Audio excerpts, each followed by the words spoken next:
Yeah, that started now. Stuff.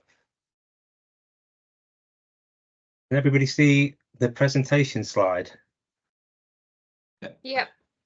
Perfect, perfect. Well, thank you all for joining us at relatively short notice and on an evening. We really appreciate it. So I'm delighted to have the opportunity to address everyone tonight. A small group, but a great introduction to what we're doing with local nature recovery strategy. So for those who don't know me, my name's Paul Killip. I'm the local nature recovery strategy project manager for Leicestershire, Leicester City and Rutland. And I'm joined tonight by James O'Brien, Team Manager of Environment Policy and Strategy at Leicestershire County Council, and also the Chair of our LNRS steering group. And also Georgia Turner, who is leading on the development and delivery of our communications and engagement strategy. So we've been working on this, well, I've been working on this since September. I know local nature recovery strategies go far back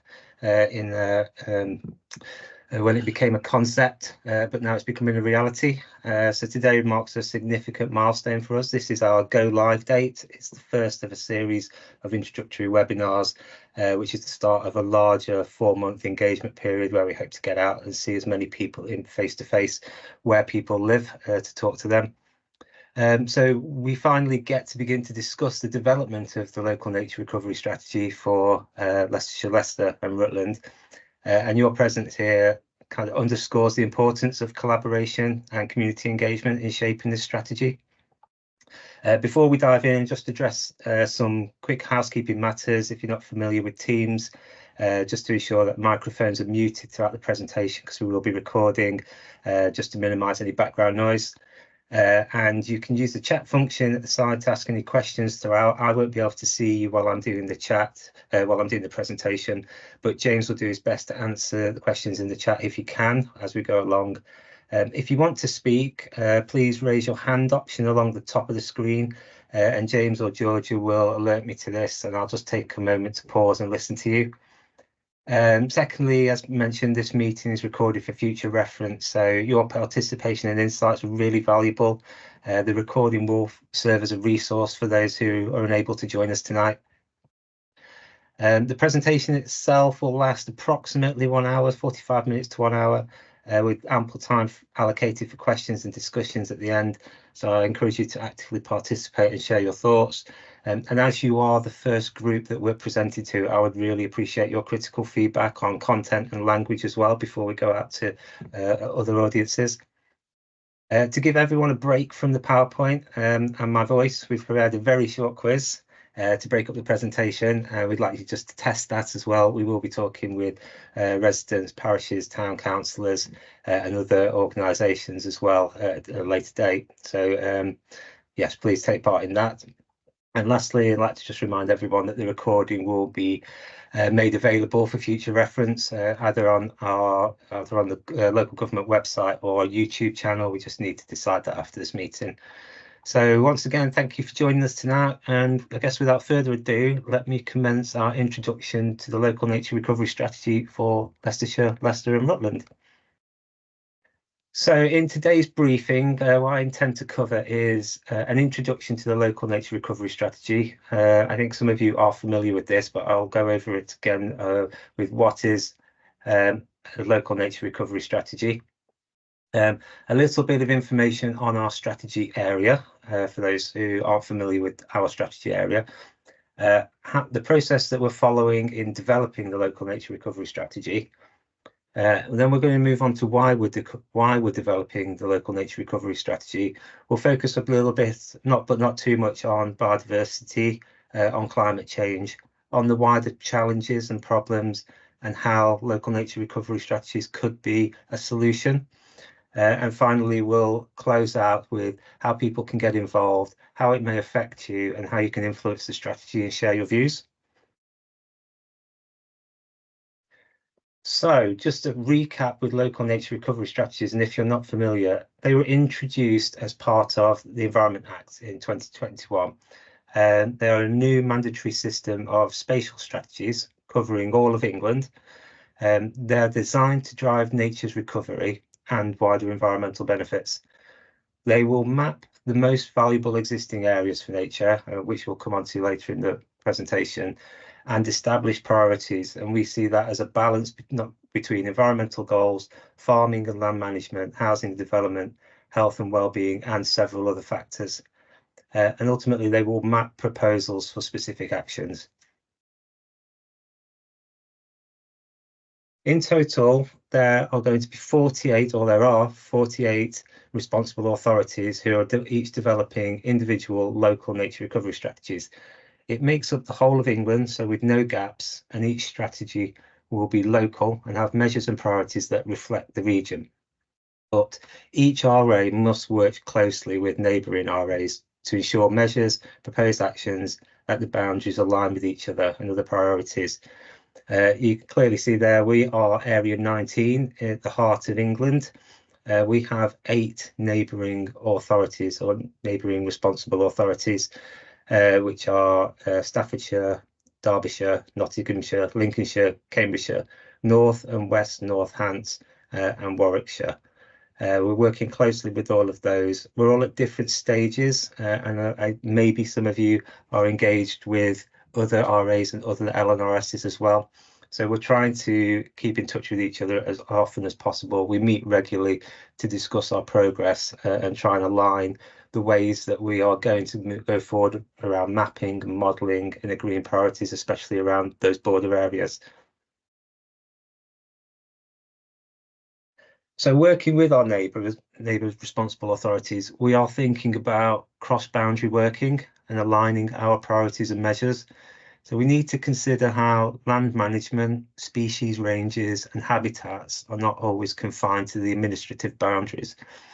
So as well as cooperating on actions for the present, we also need to build in climate adaptation to allow for species migration, for example, due to climatic pressures. Our area, like most areas, has catchments which traverse the boundaries, land ownership which traverses the boundaries, landscapes and habitats such as national forest, and these are really important in their own right. So it's very important that we work together, and I just want to reassure everybody that we are having those conversations and working with those partners to make sure that this is taken into consideration. I'm going a lot faster than I planned. A little bit about our strategy area now. So our strategy area and what we need to consider, we have a mosaic of habitats, and we've used the most up-to-date and accurate data available to create a habitat data layer, which you can see here. Sadly, it doesn't transfer over or copy over very well to a PowerPoint presentation, but I'll talk through it anyway. We've created a single data layer currently made up of, and we can answer questions if you don't know what these are at the end, but made up of phase 1 habitat and UK habitats, National Forest Inventory 2021, UK Priority Habitats Inventory, EA LiDAR vegetation data, and gaps have been filled with the available Living England data set. So we've created the most accurate habitat layer we can. Hopefully you get the idea and what we're trying to show there, but we will show this at the map at a later date in much more detail. It shows that our core habitats are mixed agriculture, which is dominant in the heart of agricultural England. We have the city, urban and rural towns and villages, important woodlands and forests, and wetlands, including rivers, canals, lakes, reservoirs, catchment areas, and even ponds. So this is just a starting point for discussion on mapping. These core habitats can obviously be split down further into more specific habitat types. There are around 40 habitat types registered in UK habitats classifications, which we've used for this. We will use a live version of this map to engage with audiences, show rationales for why priority areas are being proposed as priority areas when we get there, and many other data layers will be used to inform decision making. But as you can see, we've got a really interesting and very special strategy area. So as well as our local habitat maps, which will be the evidence-based models that we'll use, today we're introducing you to the very early stages of our LNRS development. To ensure we make the right decisions, we need to engage with the broadest of audiences we can and ensure everyone's voices are heard and captured. Making space for nature in Leicestershire, Leicester and Rutland is part of our new logo. It comes from the Making Space for Nature comes from the Lawton report, if you're familiar with, and the call for to make space for nature. So we are answering that call. We want the strategy development and long-term delivery to have support and collective buy-in. So we're showcasing our LNRS in ways to bring visibility to our strategy area. This is our first engagement map, showcasing just a few key areas of interest. We will work on other versions and try new innovative ways to bring the strategy to life. I'm pleased you're here today, Chris. So we wanted to mention the Allerton project, and I hope that's okay, which demonstrates that researches the effects of different farming methods on wildlife and the environment, and it's an incredible project that you're doing down there. We want people outside of this meeting, the residents of Leicestershire, the city and Rutland, to know that this is the heart of agricultural England. It has a proud farming landscape, which includes over 2,000 farm holdings, covering over 190,000 hectares. Amongst that, we have 35 nature reserves, plus the National Forest with rolling farmlands, ancient forests and new planted woodlands, which crosses the boundaries of Leicestershire, Derbyshire, Staffordshire, linking those two ancient forests of Charnwood and Needwood. Over in Rutland, obviously the internationally important Rutland Water, important for over 25,000 ducks and geese and swans in winter. It's a triple SI site. It's a European Special Protected Area, and the Nature Reserve, which is just a small fragment of the reserve, covers 1,000 acres with 9 miles of shoreline, perfect for bird watching, and it's obviously known very well for the incredible work of the Rutland Osprey Project. Dotted around and through the mosaic of habitats, there's 1,000 local wildlife sites, which are the grassroots of nature conservation. They're really important in their own right, and they create vital networks for wildlife-rich sites and connect the city and urban and rural areas together, allowing nature to move more freely. And Charnwood Forest, we wanted a really important geological site and biodiverse site with Beacon Hill, Bradgate Park and Swidland Wood. It's home to wildflower meadows, quarries of slate and granite, towering trees at Martinshaw Wood. Its wildlife includes buzzards, regionally important bat populations, and many, many other species. And not to forget another very important forest in the area, the Liefield Forest, or Leafield, apologies if I pronounced it wrong, which is a well-wooded area, incredible for nature conservation and historical importance. It contains no fewer than 23 ancient woodlands, and includes the whole of the Ibrook catchment, a really important area with lengths of the River Chatter, Gwash, which all drain into the River Welland.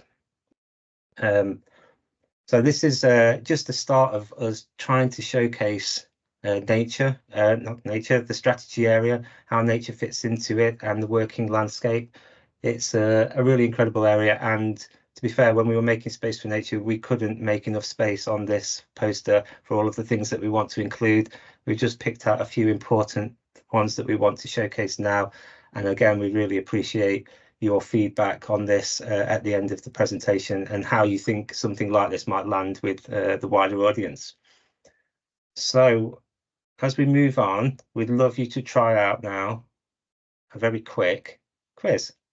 So to see if you know about nature and other things in Leicestershire, Leicester and Rutland. I'll pass you over to Georgia. Okay, thanks, Paul. Hopefully you can all see my screen now. And you nod for me, Paul, if you can see it.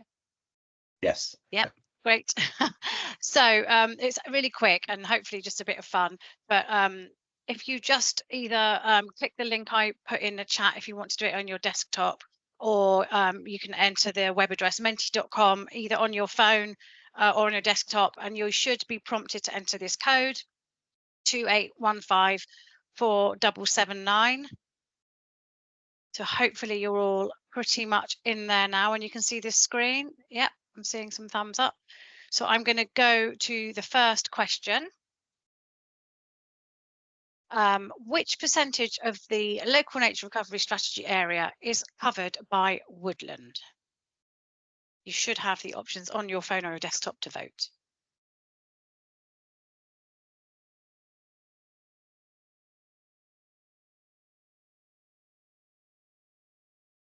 Six, 15, 27 or 32%.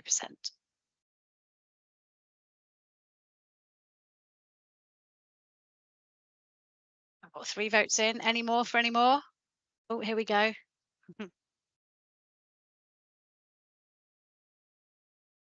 A couple more to go.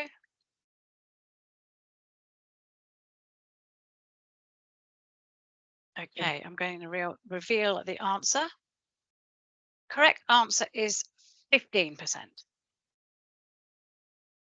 Next, how many nature reserves? And Paul was very kind because he swapped some slides over, so you have already been given this answer. How many nature reserves are there in the area? 12, 35, 51 or 72?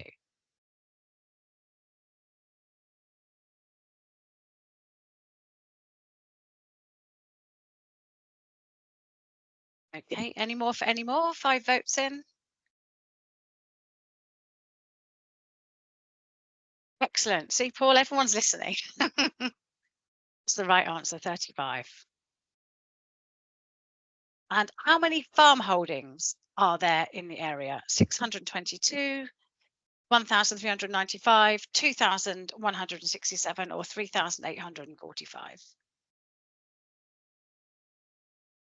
I will apologise in advance if I have the stat wrong. I have it on what I consider good authority, but I won't give names away in case I have got it wrong, because I might have. But yeah, we'll wait and see. Any more votes to come in?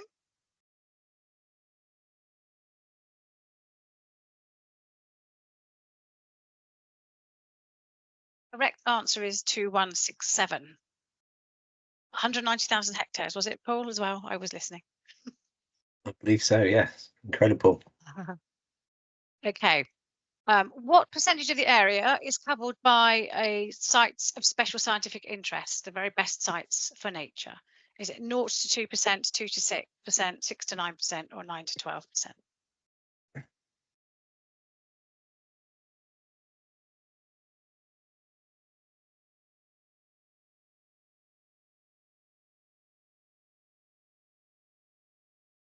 The correct answer is just 2%. So, what is the most recently recorded number of sheep across Leicestershire, Leicester, and Rutland? 89,000, 295,000, 620,000, or a whopping 1.1 million?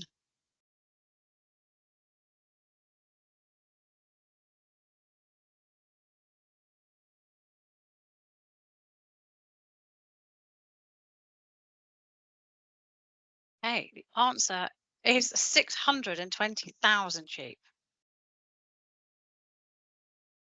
And lastly, I think, how many species, as you know, one of the processes we're going through is recording species, have been recorded in the area ever?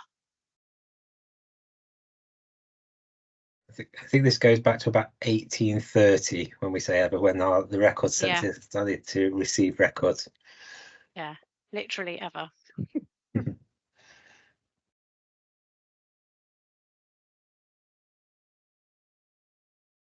13,000 is the correct answer. Massive amount. And that's it. So I'll stop sharing and hand back to Paul. Thanks everyone for doing that. Thanks, Georgia. Thank you everyone for taking part in that as well. We wanted to do something just a little fun in between. Am I sharing my screen again? I will do. Because as part of the development of the local nature recovery strategy, I've been working on it since September, meeting lots of people, and the amount of information that we've got and we've learned has been incredible. So we just wanted to share just a couple of facts there, which are relevant to our strategy and our strategy area. But right, let's move on. Thank you for doing that, everybody. We'll crack on with the rest of the presentation now. So the Environment Act.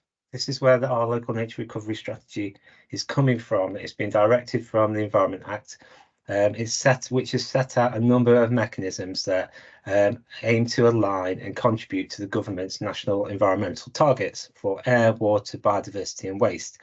So the LNRS is just one of those mechanisms. And collectively, these will also contribute to the international commitment of protecting 30% of land and sea by 2030. So you can see there are a few other strategies and initiatives which I'm not an expert on, but we wanted to show you, although biodiversity net gain is, as you're probably aware, linked in some ways to the local nature recovery strategy. So we will come on to that very shortly. But next, we're going to talk a little bit about how we're developing our local nature recovery strategy. So we are doing this, and we have been doing this by following statutory guidance, which has been provided to us by DEFRA and Natural England. And the guidance states that the overall purpose for our local nature recovery strategies are to agree priorities for nature's recovery, map the most valuable existing areas for nature, and map specific proposals for creating or improving habitat for nature and wider environmental goals. The components that it needs to contain are a statement for biodiversity priorities and a local habitat map. Statement for biodiversity priorities will be made up of a description of the strategy area and its biodiversity, plus a description of opportunities for recovering or enhancing biodiversity in the strategy area. It'll also have priorities for recovering and enhancing biodiversity, including contributions to other benefits. So it will also include proposals for potential measures relating to those priorities.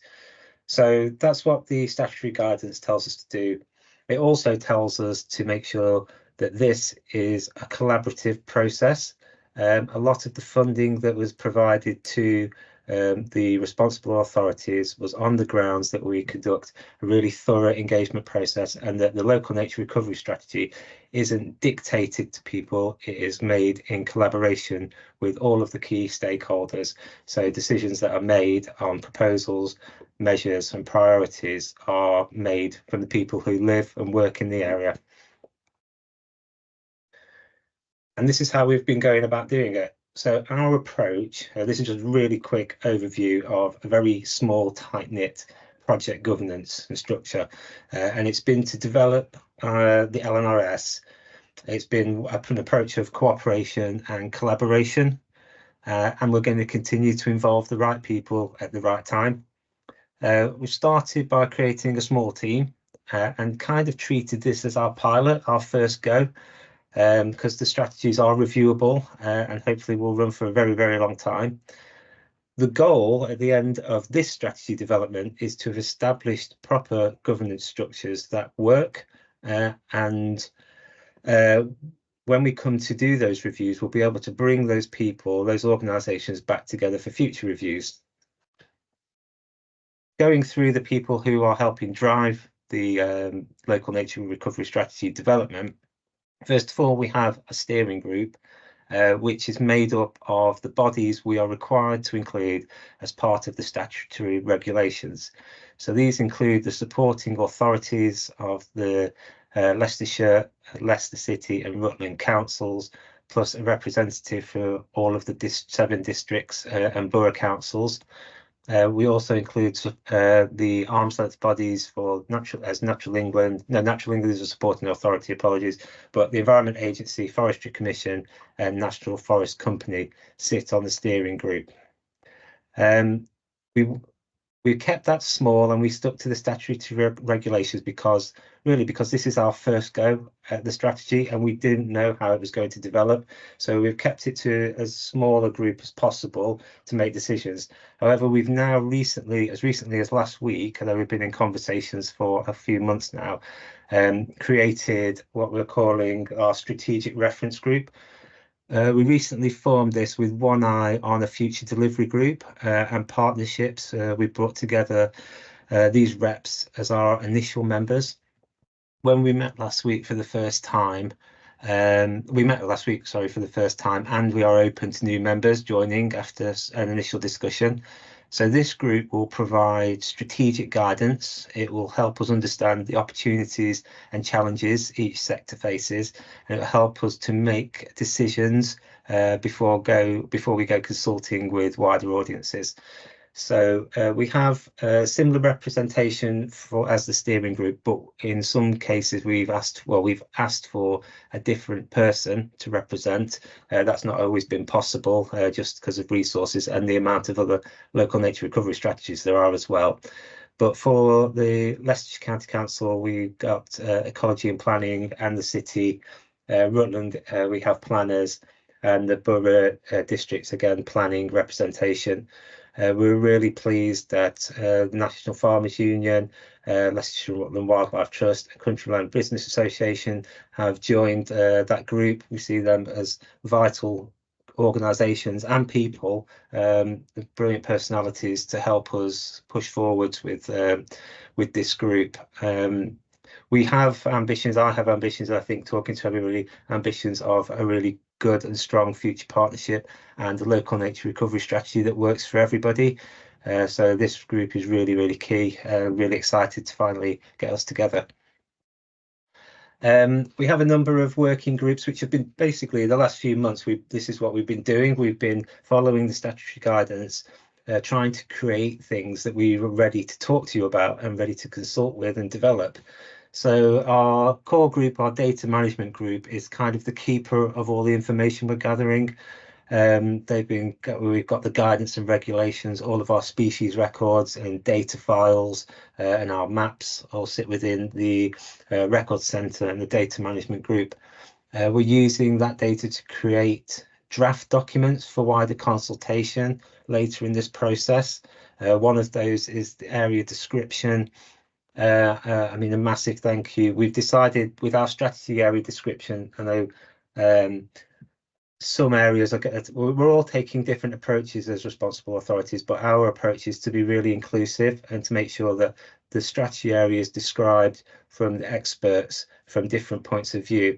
I'm really grateful to Joe Stanley from NFU for writing a great piece explaining and describing the farming landscape of the strategy area, and to Ben Devine from the Wildlife Trust for bringing to life the Leicester and Rutland Wildlife Trust living landscapes. We've drawn on natural character areas as a baseline to underpin the area description, and we're now going out and having descriptions written for geodiversity and the geology of the area.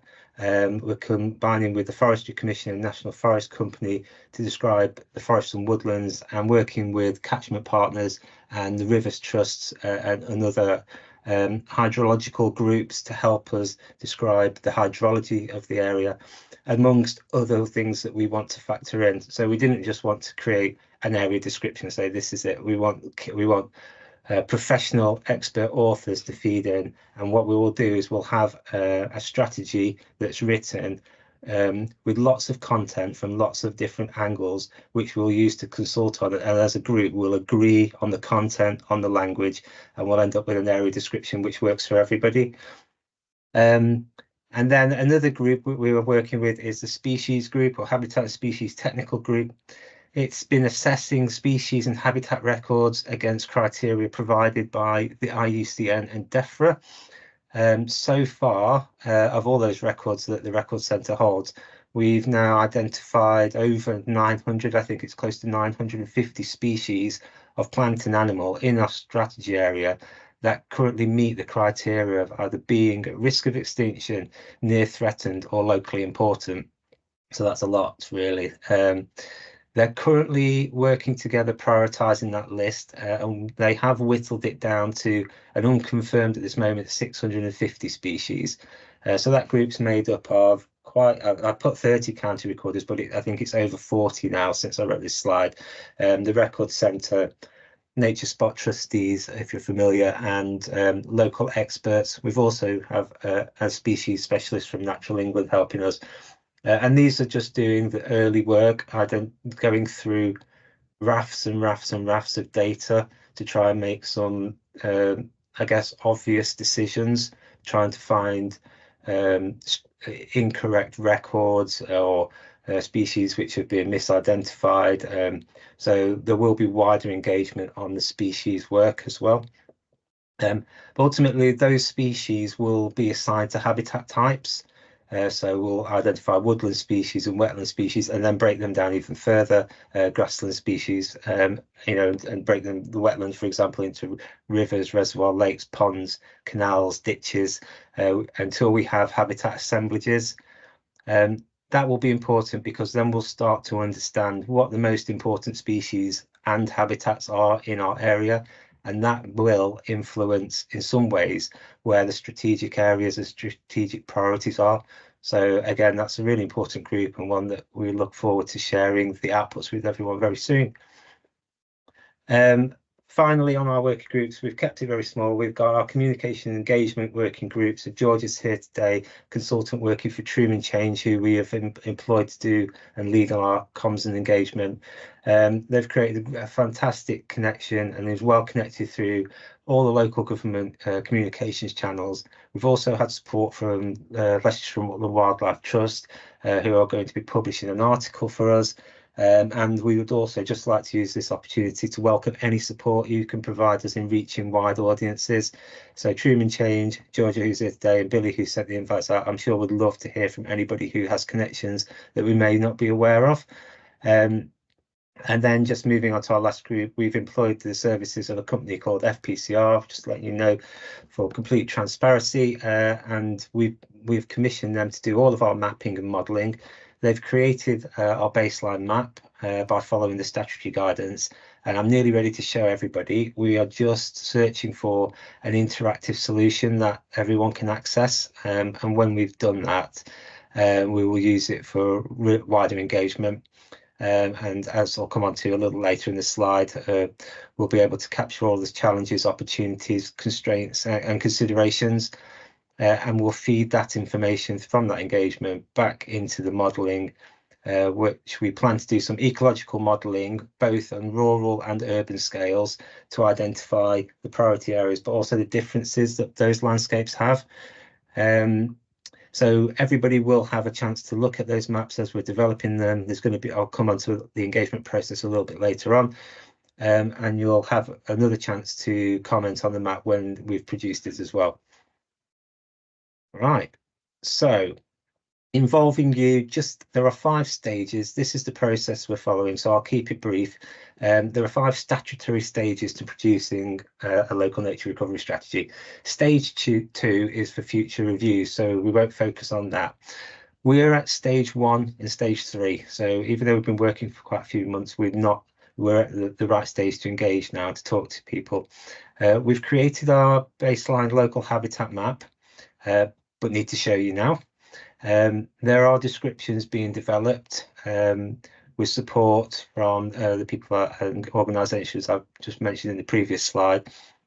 And the strategic reference group, which is newly formed, will consult on the contents and the language of these documents that we're producing before we share for wider consultation. So ultimately, we want it to paint, so with our area description in particular, we want it to paint a really positive picture and focus on all of the good work being done in our area and identify all of the opportunities there are to work together. Steps 4 and 5, which is going to be more involved engagement, which is agreeing LNRS priorities, identifying potential measures and areas, and mapping those areas that could become of particular importance for biodiversity. That will take place between May and July, and it will be a series of in-person events, and when we have something more concrete to develop together. That will ultimately lead to our local habitat map, statement of biodiversity, and then by September we will have our draft local nature recovery strategy. So how are we doing for slides? Oh, we've still got quite a few to go through. So want to cover very quickly what LNRSs are and what they're not. So we're not looking to reinvent the wheel. There's already a lot of great work out there. The strategies will consider the existing strategies and plans and initiatives that are out there now, whether it's in private organisations or local government, and we're aiming to align priorities the best we can to deliver greater benefits for both people and nature. They are completely representative of the voices that live and work in the strategy area. We aim to establish measures that weave nature recovery through the region in a collaborative and cohesive way, finding ways for local nature recovery strategy to be delivered alongside the day-to-day working of all of the work that you all do. So implementing these measures creates potential access to grants and funding from the government and other sources. And we want it to be inclusive. We want everybody to have a say and to be involved in our thought process and decision making. We know it has to be achievable, but at the same time, it needs to be ambitious because nature needs us to be ambitious. The climate needs us to be ambitious. But it also has to be flexible. So it's not just government targets that change, environmental targets that change. All sectors have targets that change, and the LNRS needs to work alongside those. It is a reviewable document, so we need to be able to adapt. What they don't do is they don't force anybody to make any changes. They don't force owners of or managers of land. Instead, the government's encouraging action through opportunities for funding and investment. So LNRSs, they're non-binding. They are strategies, not delivery plans, although we do have one eye on delivery. They don't put direct red lines on maps, and they don't prevent land uses, and also they do not grant permissions. So what we're trying to say really is local nature recovery strategies can't be forced upon anybody, but we're really hopeful that the approach we're taking through collaboration and collaborative development, we actually end up with priorities and measures that everybody wants to deliver, sees the benefits of delivering, or at least supports the delivery of. And while we're doing it, we wanted to just touch a little bit on biodiversity. The strategy is called Nature Recovery Strategy, and I guess depending where you live or work, how often you see nature and how abundant nature is, it can sometimes be misleading. But nature does need to recover, and local nature needs to recover. And part of our process is to identify what nature in our area needs to recover and how we can help it. Nationally, well, the UK State of Nature report was the most recent one, was delivered and published in September 2023, and this is just off their front page really, stating that 15% of species now are threatened with extinction from Great Britain, and since the assessment started of over 8,000 species, 133 have already become extinct from Great Britain. There are always going to be winners and losers with climate change and just adaptation. But since 1970, more species have seen populations decrease than increase. So that's 41% of decrease now against 26% increase, 33% little change. But we've also seen big changes in where UK wildlife is found. So it's found in 27% of the UK's fewer places. But again, there are winners and losers, and the local nature recovery strategy, it understands that, and what it wants to focus on is where things are decreased and where they're found in fewer places, and what we can do together to turn that trend around. As well as biodiversity, I think everyone in this room knows the impacts of climate change. I've taken this from the recent Met Office climate review for 2023.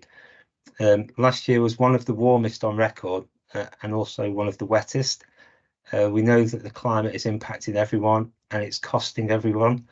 We have to try and develop strategies to counteract the changing climate, simply because we have to do something, and we need to do it together because it affects everybody. I've just been told prior to this meeting that the average global temperature has risen now by 1.2 degrees. And here in Leicestershire and Rutland, the average has increased by 1.8 degrees, so more than the global average. Predictions say we'll hit 4 degrees by the end of the century. That's quite a frightening proposition. Last year, around 8 of the 12 months were warmer than average, but July and August were generally cooler and wetter, although June was the hottest June on record since records started. I don't know how you can manage that.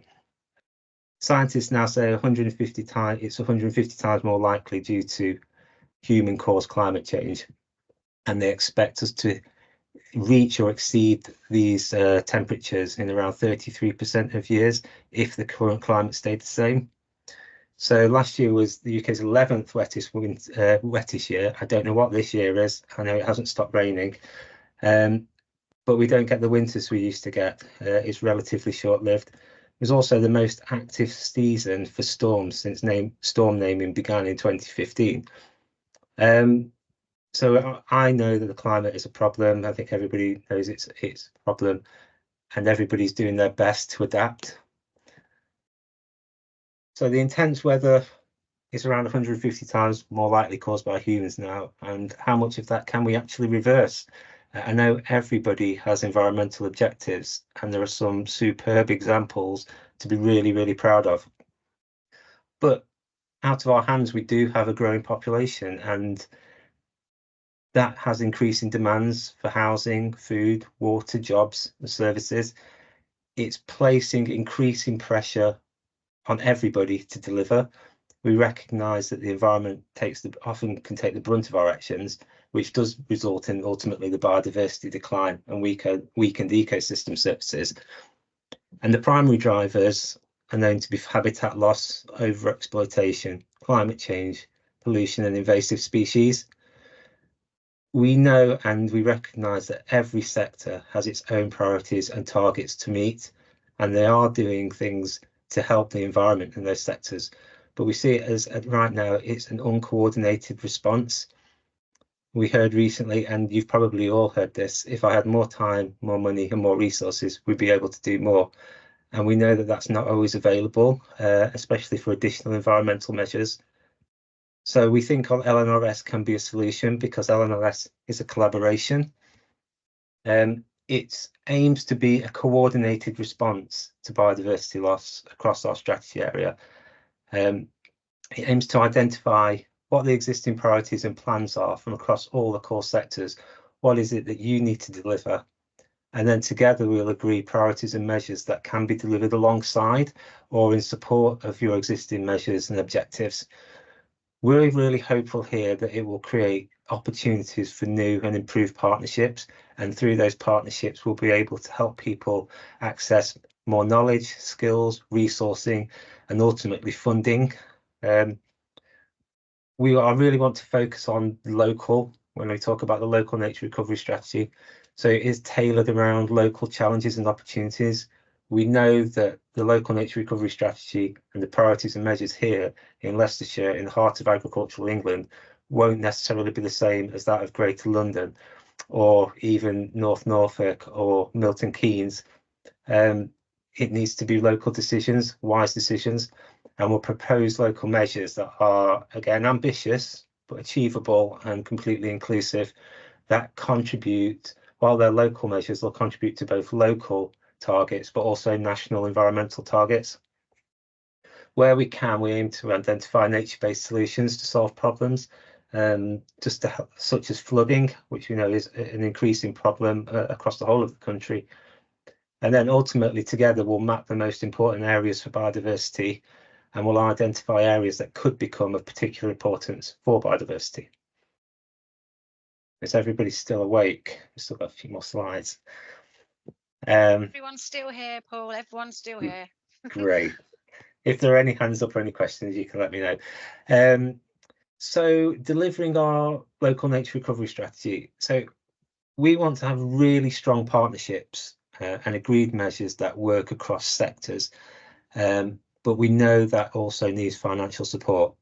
So I'm not an expert here. The government has generated a number of financial mechanisms to incentivise action for nature. So I can't comment in detail on these. I'm not an expert, and I have been solely focused on the local nature recovery strategy development, but I can make you aware of them. And I will talk a bit more on biodiversity net gain in the next slide. So we have biodiversity net gain there. But there's also a strengthened duty on public authorities to conserve and enhance biodiversity.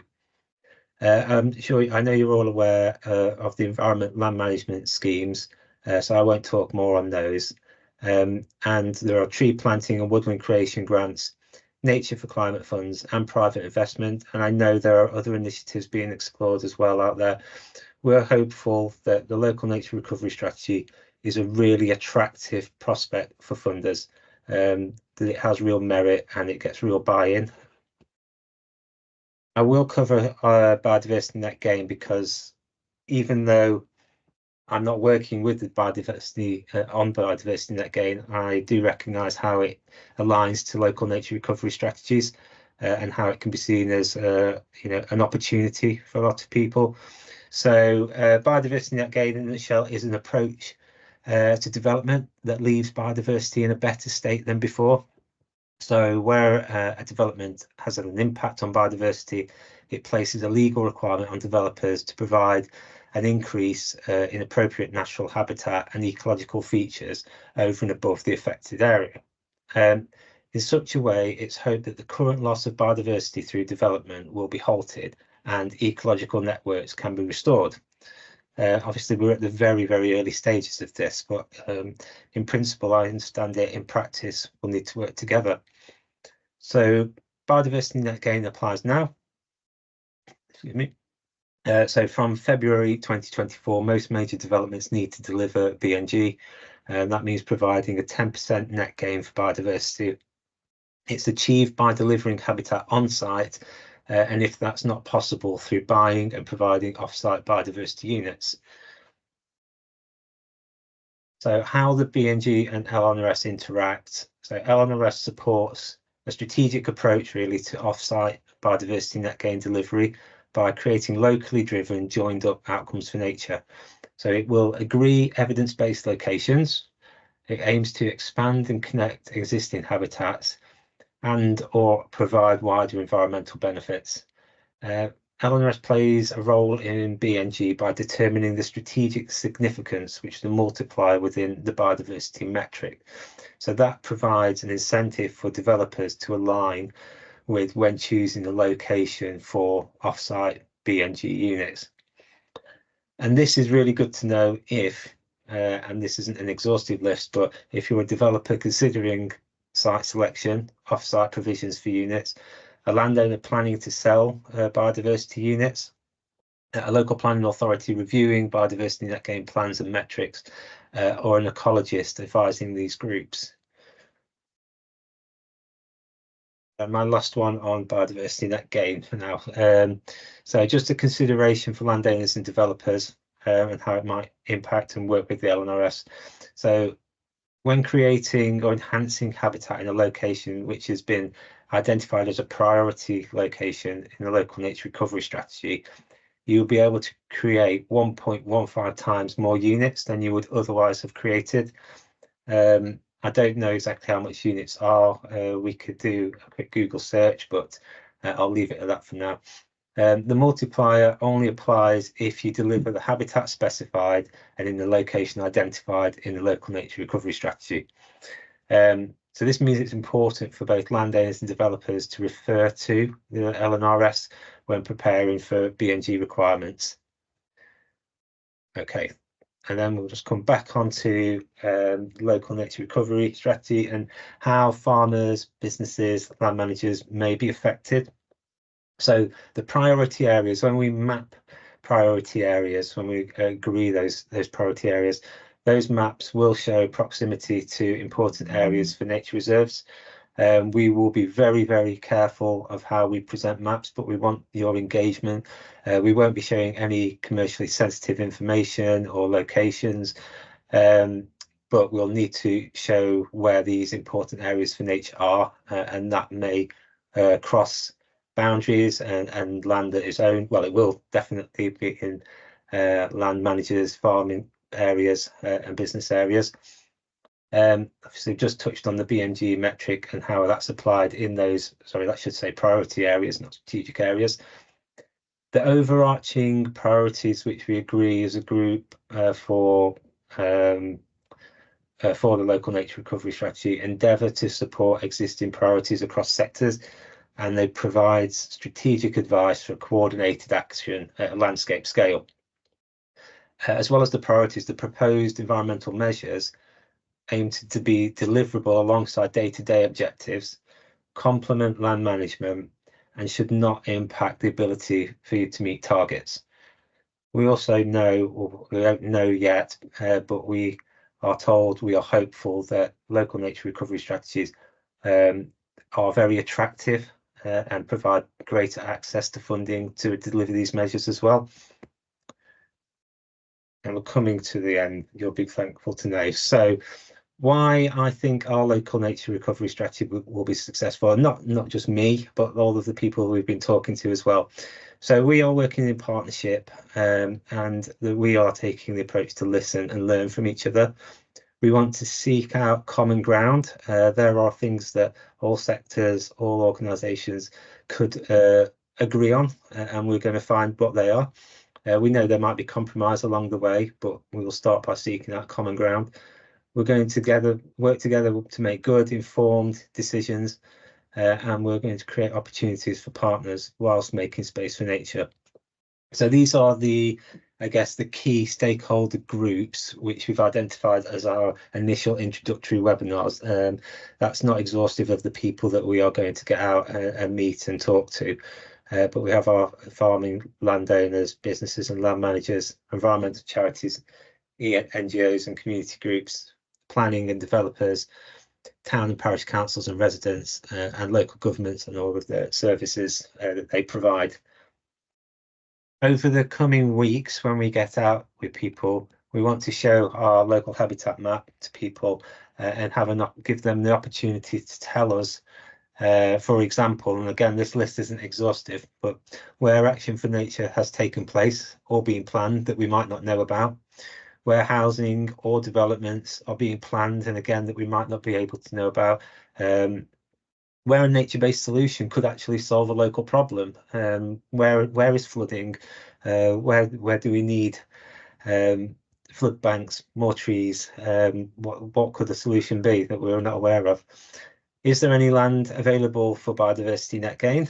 Are the landowners wanting to put forward land? Because there will be, although we won't be doing it as a local nature recovery strategy, I know that and I'm trying to think who will be doing this, but there will be a register created. It hasn't been created yet. And also where better access is required, better connections to reach nature. What could we do better? Linking up different habitats, different parts of the counties. So we want to know that from not just yourselves, but the wider audience, all the members, all the people we represent. And from our key partners, we want to know what your priorities, objectives and targets are. You know, what is it that you need to deliver? We don't want to make this local nature recovery strategy without factoring that in. We want to know what the biggest barriers and challenges and risks are if we get this wrong, but also the opportunities, where are the opportunities for us to work together to implement this. We'd also like to know what your priorities specifically for the local nature recovery strategy might be, and any potential measures that you'd support either directly through action or even indirectly as a champion. We've used a few examples here, but farming, land management priorities, housing development priorities, health and wellbeing and local environment. Knowing those priorities, we can feed them into our local nature recovery strategy decision-making machine made up of all of our key partners, to find common ground in there, to understand what it is that you need to deliver, and then agree LNRS priorities and measures which can be adopted and delivered alongside your sector, whilst achieving and contributing to national environmental objectives and other benefits. When we've done that level of engagement, which is coming over the next few weeks, starting in May, we will have lists of proposed priorities and measures and actions that could make a contribution to nature's recovery and wider environmental benefits. You'll get a chance to see the priority species and habitats and understand the rationale for making some of those decisions. And we'll have a narrative that describes our strategy area, its biodiversity and opportunities. We will bring these out to see you where you live and where you work, and support these with our local habitat map, so you can get a sense of how it will all work together. So during these meetings, you'll be able to help us shape our decisions and feed into the development of our local nature recovery strategy. So here we are, coming to the end now. How you can share your views and influence the strategy. So our go live date is today. You're the first. So it's great to talk to you all and to present this to you now. We have got surveys going live today, so a key partner survey, and then next week we have a public survey going out on the 27th, I believe. We'll be looking at focus groups, tailored briefings, interactive discussions, and written submissions in March and April, and June and July focused engagement. So I'm going to cover the dates and locations for me in July haven't been agreed yet, but we welcome your suggestions. If you know of any events, meetings we can attend and present at, that would be great. I'll caveat that with if we get an overwhelming response, we may not be able to be in 2 places at once, but where we can, we will split our team and attend as many in-person events as we possibly can. So our current engagement phase is we have 3 of these webinars for commercial landowners, farmers, land managers, businesses, developers who have been invited, a single webinar for environmental charities and NGOs, specialist public sector and town and parish councils, closing out our initial engagement on the 12th of April.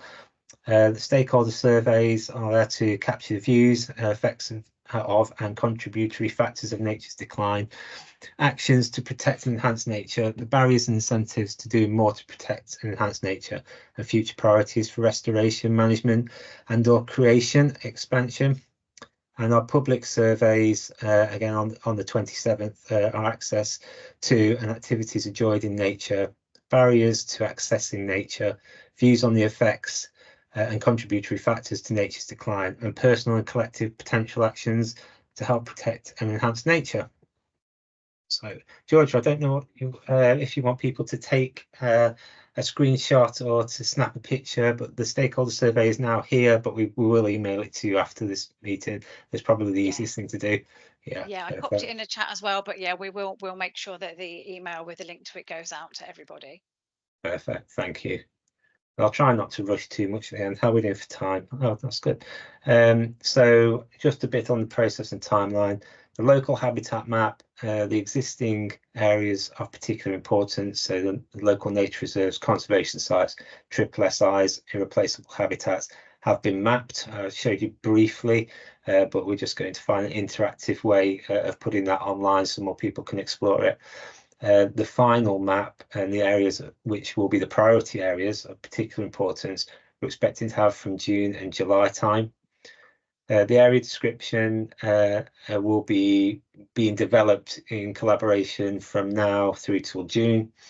And then finally, our priorities and agreeing our priorities will happen again through collaboration May to June, with our final proposals and measures being presented back in July. We'll spend August and September writing everything up and having our final discussions, working with our reference groups and our working groups. The draft strategy will go through supporting authorities in neighbouring RAs from September the 30th this year. It has to go through several internal corporate and public political approval processes.